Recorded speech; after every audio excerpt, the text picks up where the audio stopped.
আপনারা যখনই বলবেন রংপুর দখল করব, আমরাও বলবো ক্যালকাটা দখল করব, যেন তোদের বাপের দেশ। হ্যাঁ, এটা কি ইয়ে পাইছো, মগের মুল্লুক পাইছো? আরে বেটা, আমরা যুদ্ধ করে স্বাধীন হয়েছি, হাসি তামাশা করো না, পরনে ধুতি থাকবে না। বিজয় দিবসে 24শে ডিসেম্বরে নেত্রী আবার ফিরে আসবেন, তো বিজয় দিবসে আসলেন না। 25শে মার্চে উনি ফিরে আসবেন, তো 25শে জুনে প্রতিষ্ঠাবার্ষিকী, 25শে আগস্টে উনি ফিরে আসবেন। এই যে ইউনূস সরকার বিদেশে গেছে, পালায়া চলে গেছে, আর আসতেছে না, তো 25শে ডিসেম্বর তো ফিরবেন। তারপরে হচ্ছে হাসিনা ছাড়া, আওয়ামী লীগ ছাড়া নির্বাচন হতে পারবে না, নির্বাচন হয়ে গেছে।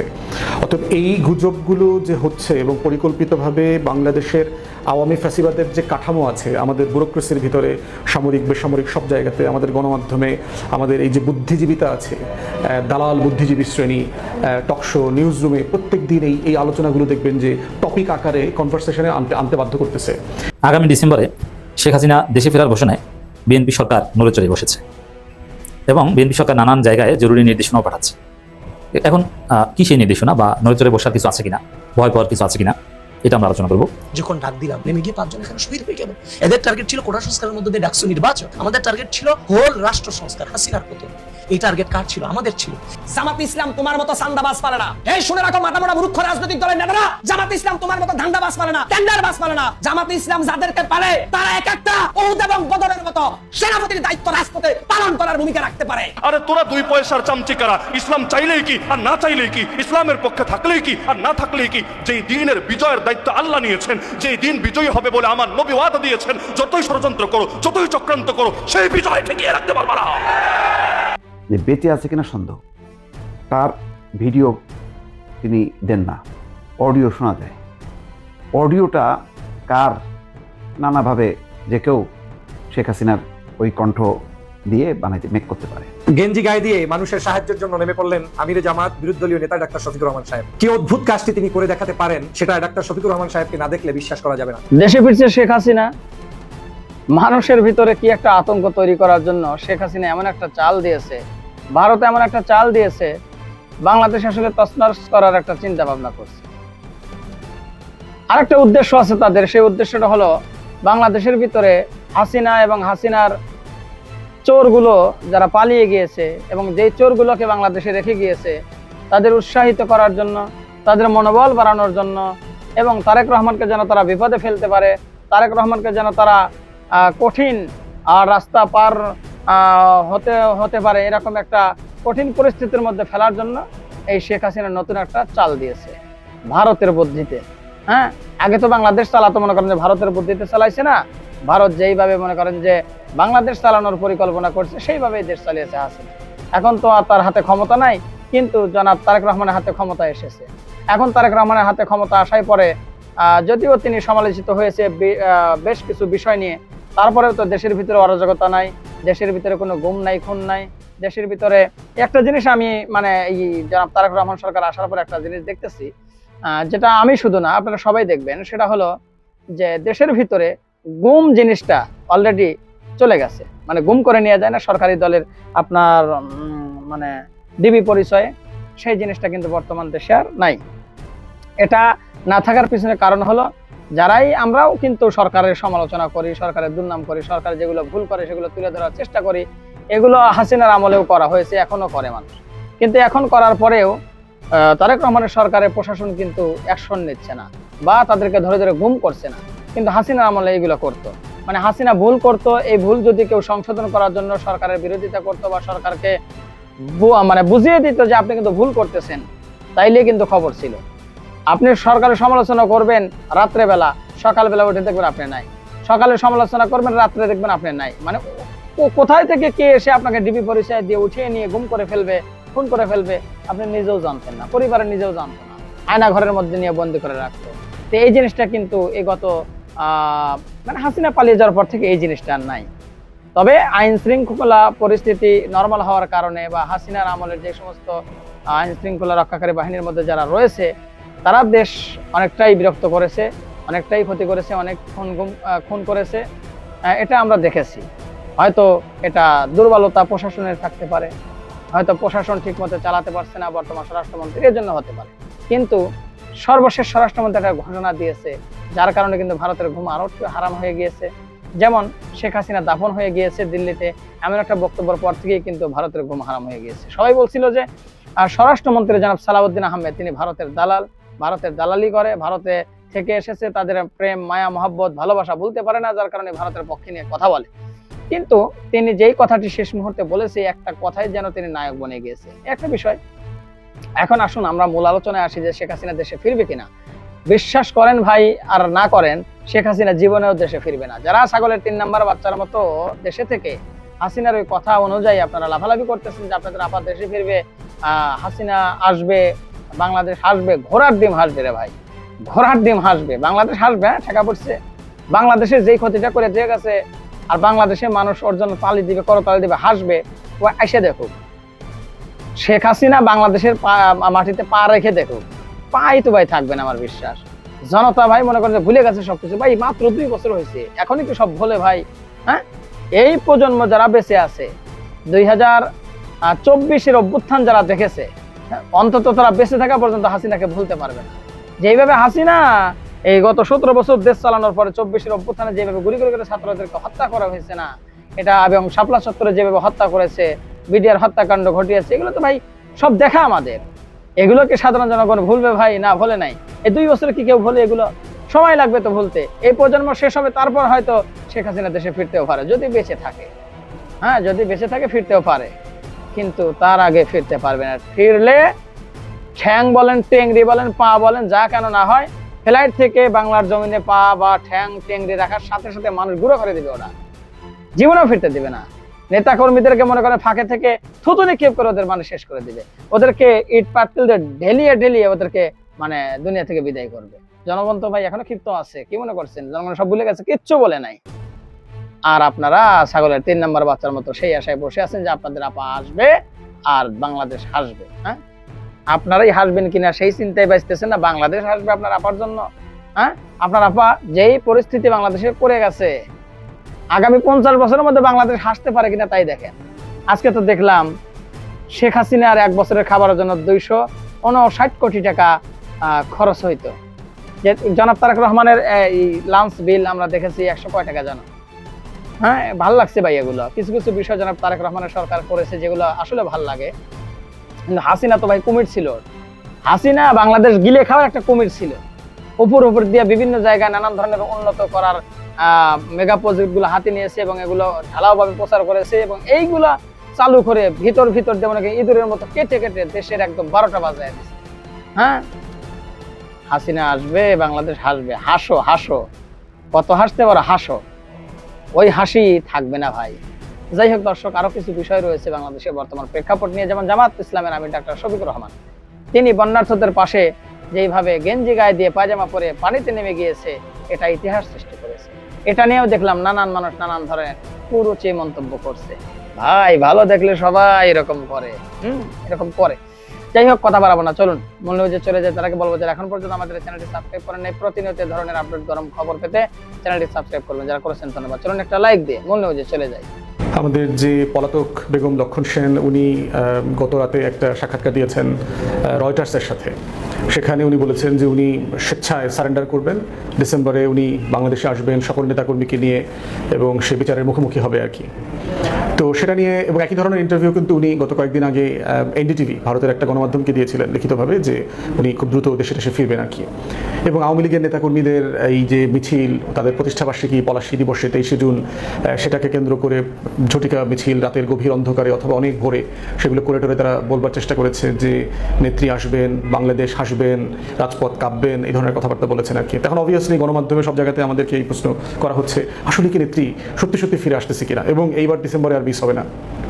এখন দেখেন 24-এ পালিয়ে যাবার পরে এই ধরনের গুজব কিন্তু আওয়ামী লীগ বেশ কয়েকবার প্রডিউস করেছে।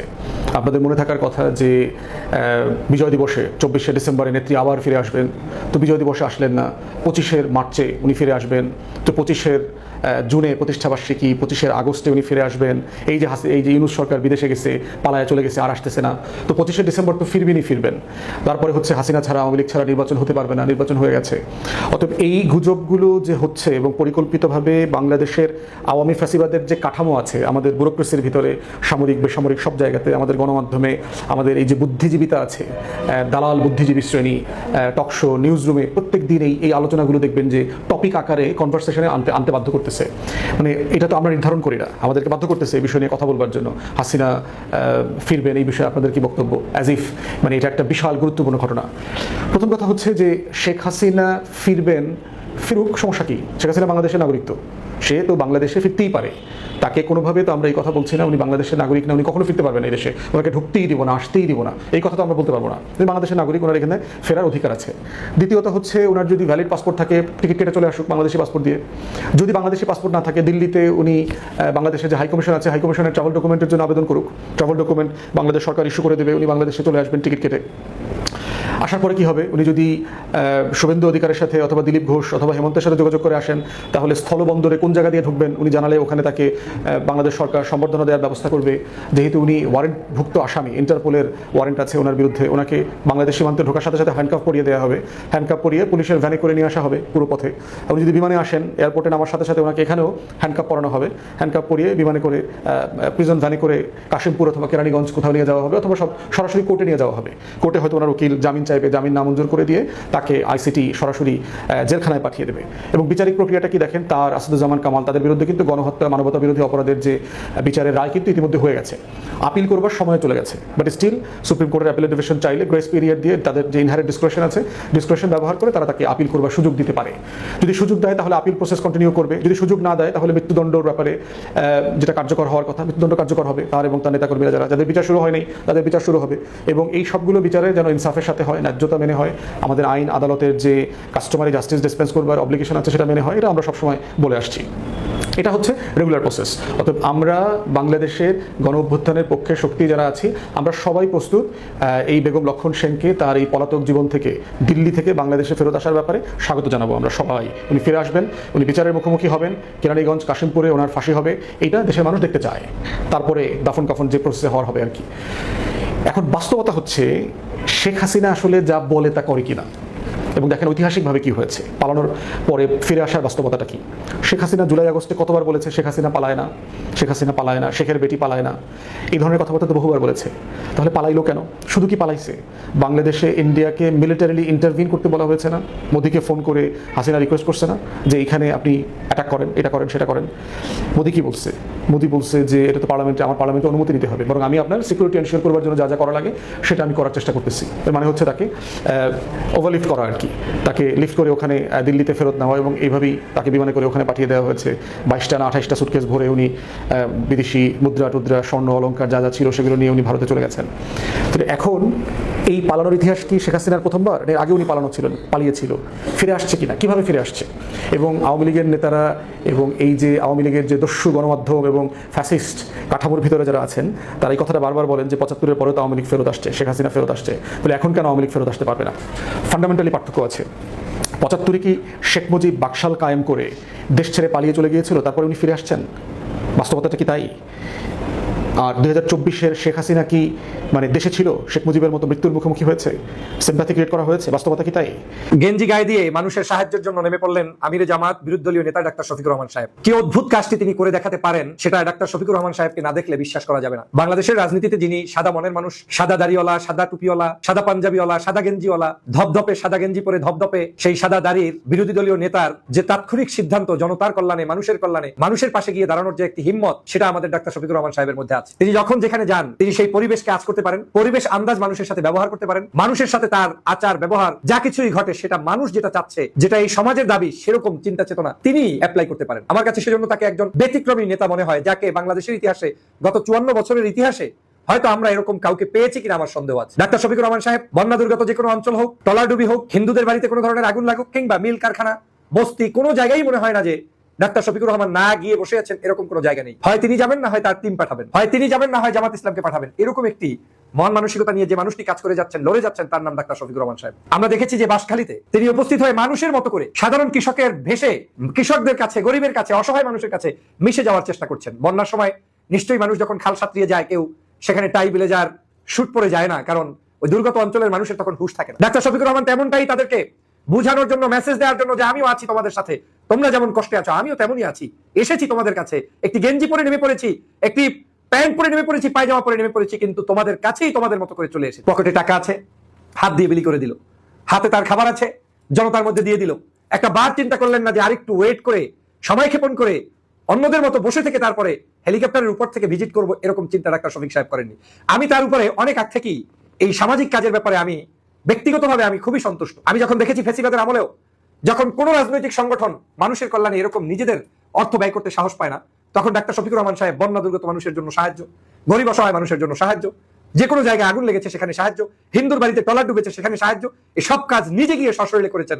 আজকে তার এই উদ্যোগগুলো জাতির কাছে প্রশংসিত হচ্ছে। কিছু মানুষ বিভিন্ন বিষয় নিয়ে কথা বলবে, কিন্তু ডাক্তার শফিকুর রহমান সাহেব কারোর কথাকে পরোয়া না করে যেই কথাগুলো, যেই কাজগুলো জাতির কল্যাণে প্রয়োজন সেটা তিনি নির্দ্বিধায় করতে পারেন। আর এটাই তো লিডারশিপ। আজকে তিনি পায়জামা কোন কালারে পরবেন, জামাটা কোন ভাঁজ দিয়ে আসবেন, ওখানে প্যান্ট শার্ট পরে যাবেন কিনা, এই চিন্তা যদি কোনো একজন নেতাকে কারো কাছে জিজ্ঞেস করা লাগে তাহলে সেটা নেতাই হতে পারে না। খালে নেমেছি, লঙ্গি পরে নেমে পড়বো, বিলে নেমেছি, গেঞ্জি পরে নেমে পড়বো, গরিব মানুষের কাছে যাচ্ছি, আমার যা আছে তাই নিয়ে ঝাঁপিয়ে পড়বো। আমি মঞ্চে যাচ্ছি, কখনো আমার লঙ্গি পরা অবস্থায় বক্তব্য দিব, কখনো গেঞ্জি পরে বক্তব্য দিব, কখনো আমি শুট বুট পরেও বক্তব্য দিব। এটাই একজন নেতার বৈশিষ্ট্য। আর সেটাই ডাক্তার শফিকুর রহমান দেখাতে পেরেছেন, ভাঙতে পেরেছেন সকল ঝঞ্ঝালতা, সবকিছুকে পিছনে ফেলে সামনের দিকে এগিয়ে যাওয়ার নাম ডাক্তার শফিকুর রহমান। আমি প্রতিটা মুহূর্ত তার কাজের প্রশংসা করতে বাধ্য হচ্ছি, কারণ তিনি জাতির প্রত্যাশা পূরণে একজন সৈনিক হিসাবে নেমে পড়েছেন। কি সুন্দর চেহারা, ধপধপে সাদা দাড়ি, চুল সাদা, পায়জামা জামা, টুপি সাদা, আবার গেঞ্জিটাও সাদা। তিনি নেমে পড়েছেন, মঞ্চে উঠেছেন, ওই নেমে পড়ে যে আবার এখানে মঞ্চে এসে আরেকটা জামা পড়তে হবে, আপনার সব পরিবর্তন করে দেখিয়ে দিতে হবে না।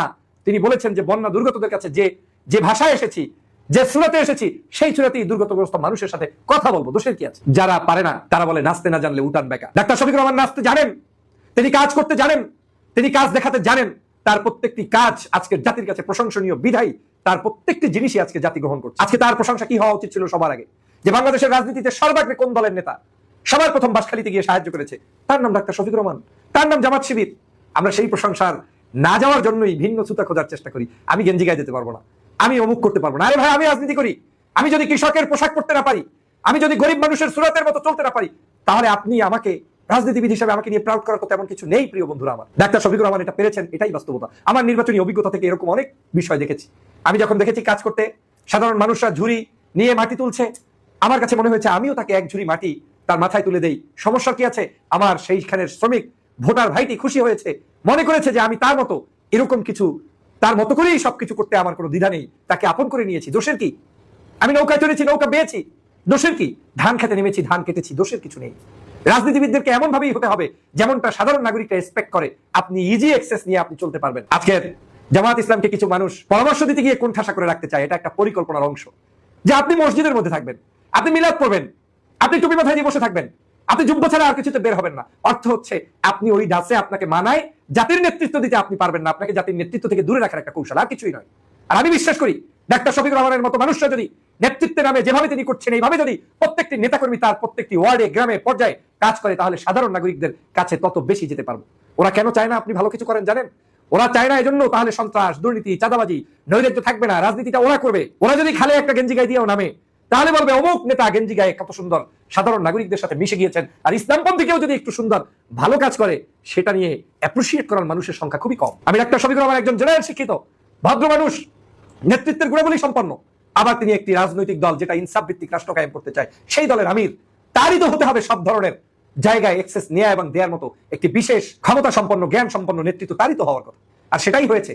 উনি তো বাংলাদেশের প্রধানমন্ত্রী, উনি আগামীর প্রধানমন্ত্রী, এখনো প্রধানমন্ত্রী লেভেলের, কারণ ওনাকে জনগণ কিন্তু প্রধানমন্ত্রী বানিয়েছে। আজকে সে কারণে ডাক্তার শফিকুর রহমান সাহেবের এই কাজগুলো আমার পছন্দ, ব্যক্তিগতভাবে আমি তার এই কাজের অ্যাপ্রিসিয়েট করি। যারা মনে মনে ভাবেন উনি এই উদ্দেশ্যে গেল কিনা, ফটোশুট করতে গেল কিনা, আরে ভাই তোমার ফটো তুলতে বলছে কি? তোমার যদি ক্যামেরার এত মূল্য থাকে তুমি তুলিও না। জামাতের আমির তোমার কাছে জিজ্ঞেস করে যাবে যে কোন পোশাকে কোন জায়গায় কোন অবস্থায় যাবে? আরে মাঠে ঘাটে, পানিতে, টলারে, নৌকায়, রাস্তায় ঘাটে, অলিতে গলিতে প্রত্যেকটি জায়গায় জামাত শিবির বিচরণ করবে এবং ডাক্তার শফিকুর রহমান সাহেব সমাজ অ্যাকসেপ্টেবল যে প্রত্যাশিত ড্রেস কোড সেটাকে সেখানে অ্যাপ্লাই করে সে যাবে, সেটাতে তুমি আমি বাধা দেওয়ার কিছু নেই। সংকীর্ণ মানসিকতার মানুষরাই এ ধরনের কাজ করে, আর তার চেয়েও বড় কাজ হচ্ছে আপনাকে কাজ থেকে দূরে রাখার জন্য এই সব শয়তানি করে। আগামী ডিসেম্বরে শেখ হাসিনা দেশে ফেরার ঘোষণায় বিএনপি সরকার নড়ে চড়ে বসেছে এবং বিএনপি সরকার নানান জায়গায় জরুরি নির্দেশনাও পাঠাচ্ছে। এখন কি সেই নির্দেশনা বা নড়ে চড়ে বসার কিছু আছে কিনা, ভয় পাওয়ার কিছু আছে কিনা, এটা আমরা আলোচনা করব। প্রথম কথা হচ্ছে যে বিএনপি নির্দেশনা দিচ্ছে, বিএনপি চেষ্টা করছে, বিএনপি সরকার ভালোভাবে জানে যেমন শেখ হাসিনা ডিসেম্বরে দেশে আসবেন কি আসবেন না, এটা সবচেয়ে ভালো জানে বিএনপি সরকার, কারণ এটা নির্ভর করেই বিএনপি সরকারের উপর। অর্থাৎ তারা এখানে চিলমুড়ে, বিএনপি সরকার আসতে দিলে আসতে পারবে, আসতে না দিলে আসতে পারবে না। এইটা আওয়ামী লীগের গান্ডুরও বুঝে না, না বুঝে আমাদেরকে গালি দেন যে হ্যাঁ আপা আসবে, আর তুমি বলো যে আসবে না, চাপাবাজি করে আমাকে গালি দেওয়া শুরু করছে। আর ভাই আপনার আপা কিভাবে আসবে এটা বুঝেন, যে আপনার আপার তো পাসপোর্ট নাই, এটা সরকার জব্দ করেছে। পাসপোর্ট ছাড়া কোনো এয়ারলাইন্স বোর্ডিং পাস দিবে না, কোনো commercial airlines passport valid passport ছাড়া আপনাকে উঠতে দেবে না। তো আপনি আসবেন কিভাবে? এখন বিকল্প হচ্ছে ট্রাভেল পাস, আর ট্রাভেল পাসটা দেয় তো সরকার। তো সরকার, তারেক রহমান সরকার যদি ট্রাভেল পাস না দেয় তাহলে আসবে কিভাবে বলেন? তো এই জন্য শেখ হাসিনাকে কি ফিরিয়ে আনবে না ঢুকতেই দিবে না, এটা বিএনপি সরকারের বিষয়। এই জন্য বিএনপি সরকার জানে, এই জন্য তারা আতঙ্কিত নয়। তবে আওয়ামী লীগের যে ইনস্ট্যান্ট উদ্দেশ্য, এটা ব্যর্থ করতে কিছু জরুরি নির্দেশনা দিয়েছে, নড়ে চড়ে বসেছে। এটা বিএনপি সরকার ভালোভাবেই জানে শেখ হাসিনা নিজে নিজে আসতে চাইবেন না, বরং তিনি ভারত থেকে পালাতে চাইবেন। হয়তোবা ডিসেম্বরে ওই যে 2024 সালের 5 অগাস্ট যেরকম শেখ হাসিনা বলেছিল না, যে ভেবেছিলাম যে আমি আমার বোনকে নিয়ে গোপালগঞ্জ যাই, কিন্তু এই বিমান যে ভারত এসেছে আমরা বুঝতে পারি না, অথচ গর্ধব মনে করে বিমান গোপালগঞ্জে ল্যান্ড করবে কোথায়? হেলিকপ্টারে করে গেলে বিষয় ছিল, কিন্তু হেলিকপ্টারে কিন্তু যান নাই, সামরিক বিমানে গিয়েছে। তো ওরকম বলবে যে আমি বাংলাদেশে যাই, কিন্তু যাবে বেলারুশে যাওয়ার, ইউরোপের দেশ বেলারুশ আপনারা জানেন, রাশিয়ার সাথে বর্ডার আছে, লিথুনিয়া, লটভিয়া, এগুলোর মাঝের একটা দেশ, ওয়েস্ট ইউরোপের দেশ, পূর্ব ইউরোপের একদম পাশ দেশে। সে বেলারুশে যাতে শেখ হাসিনা যেতে পারে এরকম একটা আলাপ আলোচনা চলছে, কারণ ওইখানে গেলে একটু ফ্রিলি মুভ করতে পারবে। অথবা ভারতের সাথে ভারত অনেকটা বিরক্ত শেখ হাসিনার কারণে, ভারতের অনেক ক্ষতি হচ্ছে। আবার শেখ হাসিনা বার্গেনিং টুল হিসেবে ব্যবহার করছে শেখ হাসিনাকে। এই জন্য ভারত আগেই প্রস্তাব দিয়েছে আপনি তৃতীয় কোনো দেশে যান, কিন্তু শেখ হাসিনা রাজি হচ্ছে না। কিন্তু রাজি না হলে এক পর্যায়ে ইনসিস্ট করছে। এখন তৃতীয় কোন দেশ, কোন দেশে? কাতারে যাওয়ার একটা অপশন ছিল, হয়তো দুবাইতে যাওয়ার, কিন্তু ওগুলো ওইসব দেশ, মধ্যপ্রাচ্যের এইসব দেশে তো রাজনীতি নেই। এই জন্য ইউরোপ যেতে পারলে মোটামুটি যা হয়। এই জন্য আর ফার্স্ট ক্লাস ইউরোপ যেগুলো আছে, বা আমেরিকা, কানাডা, এরা কেউ মানে নর্থ আমেরিকান দেশ কিংবা ওয়েস্ট ইউরোপের দেশ কেউ তাকে অ্যাকসেপ্ট করতে চায় না। এই জন্য দর কষাকষি করে ভারত যদি এই বেলারুশ টাইপের, এই লিথুনিয়া, লটভিয়া এরকম হাবিজাবি কান্ট্রি, এগুলো একদম ছোটখাটো বা একদম গুরুত্বহীন দেশ নয়, ইউরোপের মোটামুটি সমৃদ্ধ দেশ, ওয়েস্ট ইউরোপের সবগুলো দেশই উন্নত, তারপরও ফার্স্ট ক্লাস ইউরোপ তো না। এইসব জায়গায় যদি পাঠানো যায়, এখন ডিসেম্বরে হয়তো বা বেলারুশ যেতে পারে বলেও একটা গুঞ্জন শোনা যাচ্ছে। বলবে যে আমি দেশে আসতে চাইছিলাম, আমাকে বেলারুশ পাঠিয়ে দিচ্ছে। এখন দেশে আসাটা এটা বিএনপি সরকারের উপর নির্ভর করে, এই জন্য বিএনপি এটা নিয়ে চিন্তিত না। বিএনপি যদি ধরে আনে বাংলাদেশে, তাও সাহস করবে কিনা সন্দেহ আছে। শেখ হাসিনাকে যদি ভারত বাংলাদেশের হাতে তুলে দিতে রাজি হয়, বিএনপি সরকার নিতে রাজি হবে কিনা, এটা হচ্ছে প্রশ্ন। কেন? কারণ শেখ হাসিনাকে বাংলাদেশে যদি ধরে আনার পরে যে ফাঁসি দিতে, ফাঁসির দড়ি পর্যন্ত নিবে, ওই পরিমাণ জনগণ ওই জায়গায় নিতে দেবে কিনা সন্দেহ আছে। জনগণ ছিঁড়ে খেয়ে ফেলবে এতটা। কোন সেনাবাহিনী, কোন পুলিশ জনগণকে গুলি চালিয়ে 10 জন, 15 জন, 100 জন মানুষকে হত্যা করে শেখ হাসিনাকে সেফটি দিবে? এই দায় কোনো পুলিশ, কোনো সেনাবাহিনী থাকে নেই। জনগণ ছিঁড়ে খেয়ে ফেলবে। এই জন্য যদি এক্সট্রাডিশন ট্রিটির আন্ডারে ফিরিয়ে আনা যায়, ওটাও বিএনপি সরকার সাহস করবে না, যে একটা অ্যাক্সিডেন্ট ঘটে যাবে, পিটিয়ে মেরে ফেলবে শেখ হাসিনাকে। আর যদি এটা এরকম ঘটনা ঘটে, তাহলে এটা সরকারের জন্য একটা ব্যর্থতা। কারণ শেখ হাসিনা ফাঁসি হবে, এটা সরকারের অর্জন, কিন্তু জনগণ মেরে ফেলবে, এটা সরকারের ব্যর্থতা। এটা সমালোচনার মুখে পড়বে এবং অনেকের সিম্পেথি তৈরি হবে শেখ হাসিনা। এই জন্য এটা বিএনপি সরকার চাইবে না যে শেখ হাসিনাকে এভাবে মেরে ফেলবে। তো এই জন্য বিএনপি সরকার হলেও ট্রাভেল পাস দিবে না, আমার কাছে যেটা মনে হয়। এই দিক থেকে বিএনপি সরকার নিশ্চিন্তে আছে। তবে আওয়ামী লীগ যেটা চায়, যে দেশে তো শেখ হাসিনা আসবে না, কারণ দেশে আসার সিদ্ধান্ত হাসিনা হাতেই নাই। শেখ হাসিনা জাস্ট একটা হাইপ তৈরি করতে চায়, তার দলের লোকজনের মনোবল চাঙা করতে চায়, অথবা এটা একটা ভারতের ষড়যন্ত্র। ভারত শেখ হাসিনার মাধ্যমে এটা বলিয়েছে, বা ওটা আদৌ শেখ হাসিনা বলেছে না, ভারত বলে দিয়েছে, হোয়াটএভার, যে শেখ হাসিনা ডিসেম্বরে দেশে ফিরবে। এটাকে কেন্দ্র করে যে বাংলাদেশ সরকারের উপর একটা চাপ দেওয়ার চেষ্টা করা হচ্ছে, যার মাধ্যমে ভারত বাংলাদেশ থেকে কিছু আদায় করতে চায়, একটা দর কষাকষি করছে, এটা বার্গেনিং টুল, এরকম হতে পারে। তো দর্শক, এই জায়গায় বিএনপি সরকার জানে যে আসলে শেখ হাসিনা দেশে আসে না আসে ওটা ফাও কথা। তবে ওই যে আওয়ামী লীগের নেতাকর্মীদের মনোবল চাঙা করা এবং অনলাইনে হাইপ তৈরি করা, আলোচনায় থাকা, এই যে আমরা আলোচনা করছি, এবং মিডিয়া, আমরা যারা মিডিয়ায় কাজ করি, আমাদের এই ব্যক্তিগত মিডিয়া হোক, সিটিজেন জার্নালিজম হোক, আর কোন মেইন স্ট্রিম ইলেকট্রনিক কিংবা প্রিন্ট মিডিয়া হোক, মনে রাখবেন যে মিডিয়ার একটা, যেমন আমাকে অনেকে গালি দেয় যে ভিউ ব্যবসায়ী, মিডিয়া মানেই ভিউ, কাটতি, টিআরপি, এটা ছাড়া মিডিয়া হয় না। এরা মানে মূর্খ, তো এই কারণে বোঝে না যেখানে আপনাকে মিডিয়া হতে হলে আগে আপনার ভিউ থাকতে হবে, নইলে আপনার মিডিয়ার কোনো দাম নেই। এই জন্য ভিউ এবং ব্যবসা দুইটা হচ্ছে মিডিয়ার একটা পার্ট অ্যান্ড পার্সেল। যেমন মিডিয়া কোন বিষয়গুলো দিবে, মিডিয়ার তো আগে টিকতে হবে, তার সাংবাদিকদের বেতন দিতে হবে, এই জন্য তার অ্যাড পেতে হবে, স্পন্সর পেতে হবে। এখন বিভিন্ন কোম্পানি অ্যাড দেয়, স্পন্সর দেয় কোথায়? যে মিডিয়া চলে বেশি, যে পত্রিকা মানুষ কেনে বেশি, যে টেলিভিশন চ্যানেল মানুষ দেখে বেশি, তাই না? এখন আপনার যদি ভিউ, কাটতি, টিআরপি না হয়, তাহলে আপনার মিডিয়ার তো চালানোর দাম নাই। এই জন্য মিডিয়া মানে হচ্ছে ভিউ ব্যবসা। তো এটাকে যারা নেগেটিভলি গালি দেয়, ওরা হচ্ছে মূর্খ। ওরা ম্যাস কমিউনিকেশন আর জার্নালিজম শুদ্ধভাবে ইংরেজিতে লিখতেই পারবে না। কমিউনিকেটিভ মিডিয়া, এটা ইংরেজিতে বানান করে লিখতে পারবে না, আমি জানি। ওরা বলে ভিউ ব্যবসায়ী। কিন্তু যারা মেধাবী, জ্ঞানী, মিডিয়া ম্যানেজমেন্ট বোঝে, তারা জানে যে হ্যাঁ, ফার্স্ট হচ্ছে ভিউ ব্যবসা, তারপরে হচ্ছে আপনার কাজ, তার কোনো কাজ নেই। এই জন্য এটা সারা পৃথিবীর মিডিয়ার নীতিমালা। এটা mass communication journalism honours master করেছেন, আমি জার্নালিজমের একটা কোর্স করিয়েছি বিশ্ববিদ্যালয়ে, এই জন্য আমি জানি ভালো। তো দর্শক, এখানে জার্নালিজমে অন্য ডিপার্টমেন্টের কোর্স থাকে, আপনারা জানেন যে ইন্টার ডিপার্টমেন্টাল কোর্স থাকে এবং গেস্ট লেকচারার থাকে। সোশ্যাল সায়েন্সের এটা হয় ইন্টারডিসিপ্লিনারি, অনেক ম্যানেজমেন্ট থাকে। তো দর্শক, এই জায়গায় মিডিয়াগুলো স্বাভাবিকভাবে এটা যেহেতু এটা একটা কাটতি আছে, আগ্রহ আছে অনেকে, যে শেখ হাসিনা কি না কি হয়, বা আওয়ামী লীগের লোকজনেরও একটা ব্যাপক আগ্রহ, যার ফলে শেখ হাসিনাকে নিয়ে নিউজ দিতে পারলে বা শেখ হাসিনা বক্তব্য প্রচার করতে পারলে একটা কাটতি হয়, একটা লাভ হয়। তো এইটাকেই পুঁজি করার চেষ্টা করছে আওয়ামী লীগ, হাসিনা, যে না মিডিয়া একটা ব্যাপক আলোচনায় থাকে, আমাকে নিয়ে একটা আলোচনা, আমি সবসময় এইভাবে প্রাসঙ্গিক থাকি। এই জন্য এইসব ভুলভাল একবার বলেছেন চপ করে ঢুকে যাবো, ঢুকেছে, এই যে বর্ডার এসেছে, আসলে এসেছে, এগুলো সব চাপাবাজি, ডিসেম্বর আসবে ওটাও চাপাবাজি। দর্শক, আশা করি পুরো ভিডিওটি আপনারা দেখেছেন। এবার অবশ্যই আপনাদের মূল্যবান মতামত জানান, পারলে ভিডিওটি শেয়ার করে সবাই দেখার সুযোগ করে দিন। আর আমাদের চ্যানেল নতুন হলে সাবস্ক্রাইব করুন, যারা ইতিমধ্যে সাবস্ক্রাইব করেছেন সবাইকে ধন্যবাদ জানিয়ে আজকের মতো এখানে বিদায় নিচ্ছি। দেখা হচ্ছে নতুন করে ভিডিওতে, সে পর্যন্ত সবাই ভালো থাকবেন, সুস্থ থাকবেন। আল্লাহ হাফেজ।